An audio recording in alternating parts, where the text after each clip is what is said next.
students, today we are going to discuss about periodic function, and the first thing that we will do is we will formally define this function.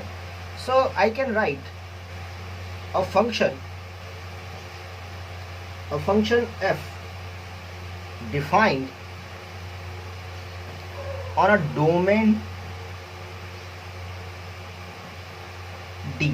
So we have got a function which is defined on a domain D, and it is said to be periodic. Is said to be a periodic function.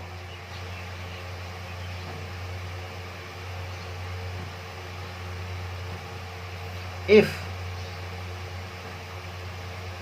there exists a positive real number p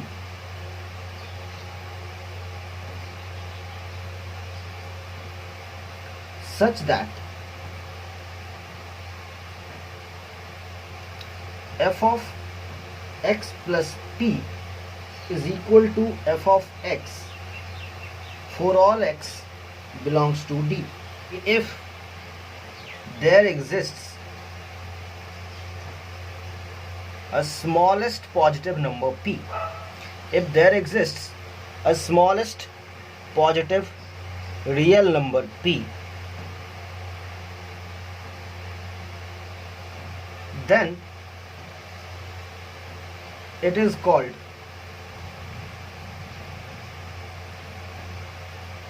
period of the function. We will talk about a few examples. Obviously हमारे जो trigonometric functions हैं उनमें हम लोग कुछ example ढूंढ सकते हैं. For example, we know that sine of x plus 2 pi is equal to sine of x. Similarly, we know that tan of x plus pi is equal to tan of x. Obvious सी बात है कि हम लोग यहाँ पे ये भी कह सकते हैं कि sine of x plus 4 pi is also equal to sine of x. And we can also say tan of x plus 2 pi is equal to tan x. In fact, अगर हम लोग इसको जनरलाइज करके बात करें तो हम लोग कह सकते हैं कि sine of x plus 2n pi is equal to sin x and tan of x plus n pi is equal to tan x. तो पहली बात तो हमें यहाँ पे ये पता चलती है कि sin x और tan x के लिए there exists a positive real number p for which f of x plus p is equal to f of x. and p के जगह पे हम लोग sin के केस में 2 पाई ले सकते हैं, हम लोग 4 पाई ले सकते हैं, या कोई भी 2n पाई ले सकते हैं. But the smallest among them is 2 पाई. तो हम लोग कहेंगे कि भाई साइन x का जो पीरियड हो गया वो हमारे पास आ रहा है 2 पाई. और tan की अगर हम लोग बात करें तो tan भी एक पीरियडिक फंक्शन ही है. यहाँ पे हम लोग tan of x plus pi कहें, x प्लस 2 पाई कहें या x प्लस n पाई कहें, tan अपनी वैल्यूज़ को रिपीट करेगा. बट द स्मॉलेस्ट p का जो वैल्यू पॉसिबल है वो पाई है. तो हम लोग यहाँ पे कहेंगे कि tan x का जो पीरियड हो गया वो पाई हो गया. So that is the basic definition of the periodic function. Now we shall consider one more periodic function which is not a trigonometric function. So let us say we define f(x) is equal to x minus greatest integer function x. So we obviously know about the greatest integer function. We have already talked about it. So this is a new function which is x minus the greatest integer function x. We shall take a few examples. For example, if I want to calculate f of 4.1, then it is simply 4.1 minus the greatest integer function of 4.1. Now the greatest integer function of 4.1 is 4, so obviously we will say 4.1 minus 4 and that is equal to 0.1. And let us take a negative value. Let us say if we want to calculate minus 2.4, then it is minus 2.4 minus the greatest integer function of minus 2.4. The greatest integer function of minus 2.4 is minus 3. So minus 2.4 plus 3, which is 0.6. By this method we can calculate this function x minus greatest integer function of x for any given value of x. Now we are interested in the graph of the function, so let us look at this.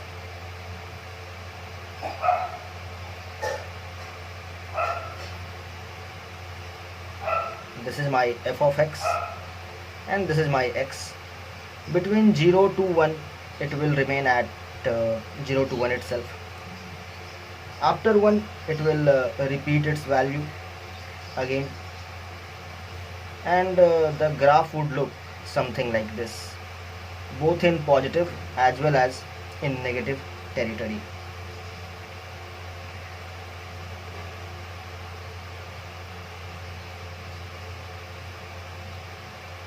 Here we must be very careful that 1 is out of the range. 1 is not included as the range of the function, but so here we can watch one thing very carefully, and that is f of x plus n is equal to f of x for all x belongs to R and for each positive integer n. So if we take f of x plus 2, it is same. If we take f of x plus 1, it is same. So this is a periodic function and the smallest positive integer is 1. So the period of this function is certainly 1. Now regarding periodic function, there is a very important conclusion, and that is monotonicity.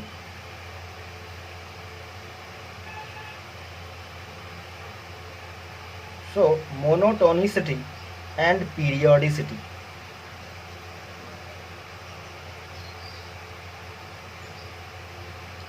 are two properties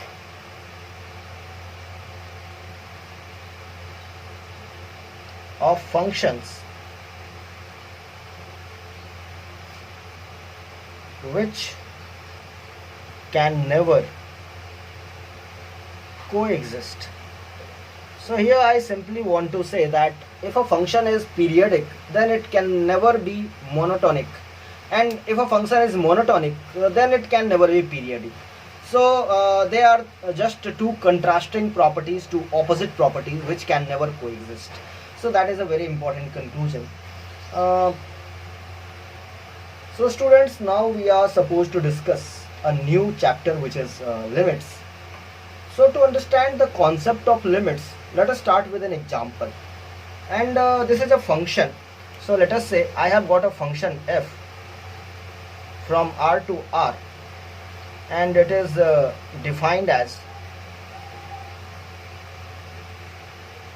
f of x is equal to x square plus 1.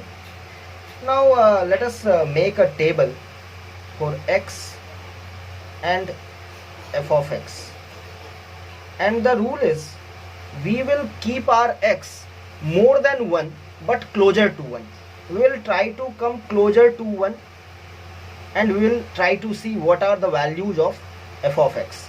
So let us start with the 1.2. Certainly it is greater than 1, and for 1.2 the value of f of x, that is x square plus 1, is 2.44. Now let us make it little bit smaller. So let us say 1.1. Still it is greater than 1, but again we are coming close to 1. So here the value is 2.42. We bring the x still closer to x. Let us say it is 1.01, and here the value of f of x becomes 2.02. We bring x still closer to 1, that is 1.001, and that is the value of f of x becomes 2.002. So we kept the value of x larger than 1 but not equal to 1. We just tried to bring x as close to 1 as it is possible. So here we have kept the value of x closer to 1. X is closer to 1 and also x is greater than 1. So it is approaching 1 from right. We can easily visualize this thing on the number line. So this is the number line, this is 0. Let us say this is 1. We have started somewhere here at 1.2 and we ended at 1.001, very close to 1. So we are coming from 1.2 to 1.001. So we are trying to approach 1 from the right side, and we can see as we proceed the value of f of x comes closer and closer to 2. So that is one thing. We can do the same thing from the left side also. So let us try to do that. We'll make another table. So let us say this is the value of x, and here I'll put the value of f of x, and this time we will keep the value of x lesser than 1 but closer to 1. So let us start this thing from 0.8. At 0.8 the value of f of x is 1.64. Let us make it still bigger but smaller than 1. 0.9 it is 1.81. Let us make it still bigger, so it is 0.99, and the value of f of x is 1.9801. Let us make it more close to 1, so let us call it 0.999, and here the value of f of x is 1.9989. So here again x is closer to 1 but x is also smaller than 1. So basically we are approaching 1 from left. We can again visualize the same thing in the number line. Let us say this is my 0, this is my 1, and let us say this is my 0.8. So we have started our journey from 0.8 and we proceeded till 0.099, let us say till here. So we are making x closer and closer to 1 but keeping x smaller than 1. So basically we are approaching 1 from the left side, and you can notice one more thing, that as we move our x closer to 1, the value of f of x moves closer to 2. It is same as the right side approach. In the right side also, as we moved near to 1, if we approached 1 from the right side, the value of f of x approached 2, and that is the case also with the left hand approach. Now before we go for the formal definition of limits, let us understand that the definition of limit was first proposed by Karl Weierstrass. Although it is not very important from mathematical point of view, but it's good to know about some historical facts about the maths also. So the definition of limit was first stated by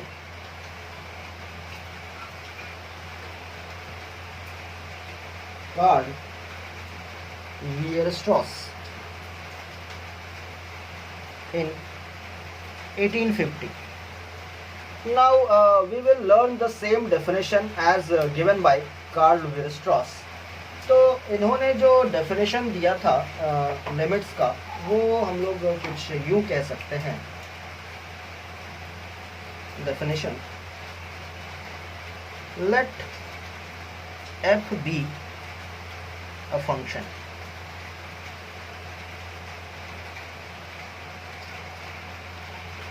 defined at all points near P. So P is some point or some number in the domain of F. So the function is defined everywhere near point P except possibly at P. So this means कि हमारा जो function है वो या तो P पे भी define होगा, या फिर अगर डिफाइन नहीं होगा तो वो एग्जैक्टली सिर्फ पॉइंट P पे डिफाइन नहीं होगा. अदरवाइज P के विसिनिटी में जो मेरा फंक्शन है वो हर जगह डिफाइंड है. So that is what I mean by that. Now we can say let L be a real number.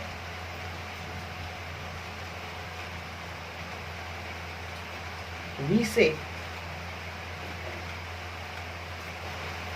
that f approaches, the function f approaches the limit L as x approaches P if for each real number epsilon which is greater than 0. So epsilon is basically a very small positive number. We can find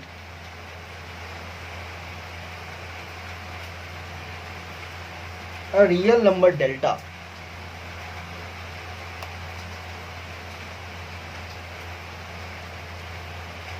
greater than 0 such that 0 is less than mod of x minus p is less than delta, implies mod of f of x minus L is less than epsilon.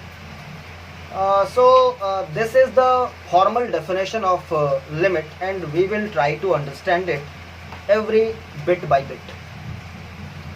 So as we have learned, for the definition of limit, the condition is if 0 is less than mod of x minus p is less than delta, then mod of f of x minus L is less than epsilon.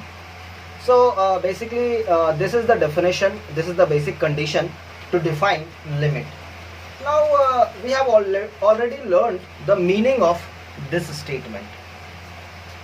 It means that the distance of x from a particular point P is smaller than delta, but it is not equal to 0. It is more than 0.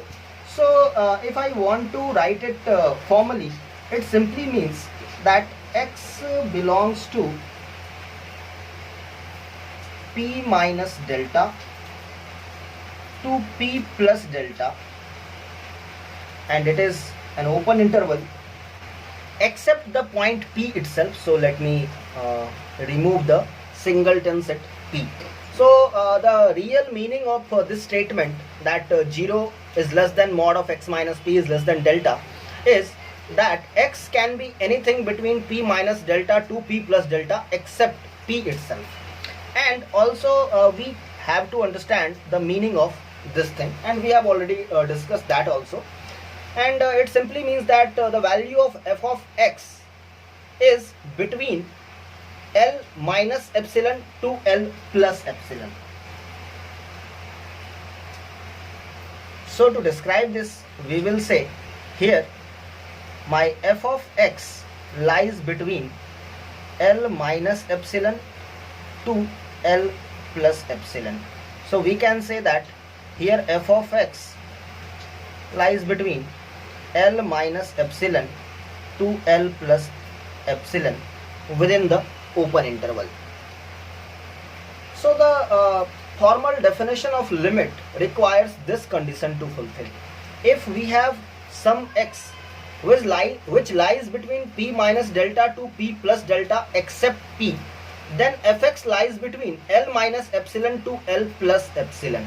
And let me remind you that delta and epsilon are two very very small numbers which are positive. For notation purpose, we say limit L is equal to limit of f of x as x approaches p.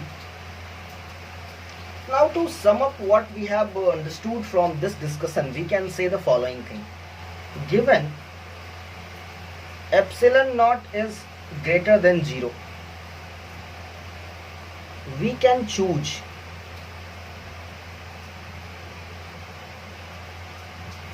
some delta which is also greater than 0, such that if we choose x whose distance from P is less than delta, then the distance of its image from L must be less than epsilon.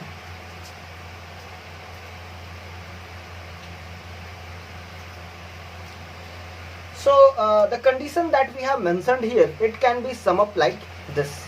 So the meaning of mod of x minus p is simply the distance of x from point P, and we are saying this distance is less than delta. So we can say we can choose a delta that is greater than 0, a positive delta, such that if we choose x whose distance from P is less than delta, and this mentions about this statement, then the distance of its image, that is f of x, from L. So mod of f of x minus L is simply the distance of f of x from point L, and that should be less than epsilon. So finally we can say, given epsilon naught greater than 0, we can choose delta greater than 0, such that if we choose x whose distance from P is less than delta, then the distance of its image from L must be less than epsilon. And that is the basic criteria for the definition of limit. Here we need to take care of one thing, and that is the number epsilon is given first,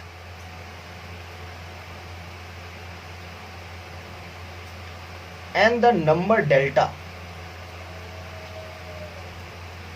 is to be produced.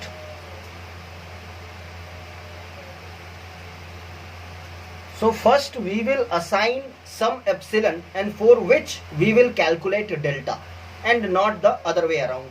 So it is a very important fact that we need to take care.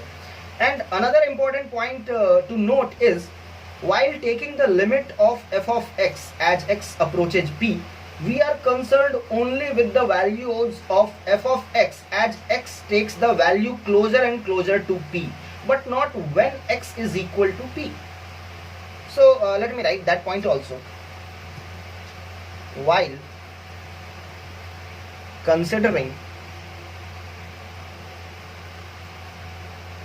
limit of f of x as x approaches P, we take care of the values of f of x only near the point P, but not exactly at point P. So that is a very important argument here while we will be calculating the limits. Just to give you an example, let us consider a function f of x is equal to x square minus 1 over x minus 1. Now this function cannot be defined at x equal to 1. So for the domain purpose we can say x cannot be equal to 1 because this function is not defined at x equal to 1. But apart from that point, this function is defined everywhere else.